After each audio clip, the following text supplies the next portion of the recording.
ذات هو مشروع مجتمعي بقاله 3 سنين بيشتغل مع المجتمعات المهمشة خاصة الفتيات والسيدات في مجال تطوير الحرف اليدوية. وحاليا احنا بنشتغل في امبابة. لازم يبقى عندك استعداد ان انت تدي وتشتغل وتتعلم حاجة قصاد ده هتاخد حاجة. ذات بتحسسك ان انت مش شغاله ولا بتاع، انت بتعملي عمل لنفسك.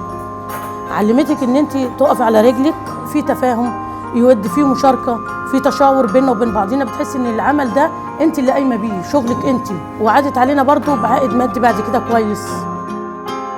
كانت فرحتنا اللي ظهرت على الناس دي بتعود عليك فرحه كبيره قوي، يعني بتبقي عامله عمل ونجحتي فيه، فبتشوفي نجاحك ده في عيون الناس. عايزين الشباب يطلعوا من النمط اللي هم فيه، وبدل قعده البيت وبتاع ومستنيه ان انا اشتغل في حاجه، فلا، تعالى اتعلم حرفه واستفاد منها، وبعد كده هتطور منها حاجه هتعيد عليك بدخل كويس جدا.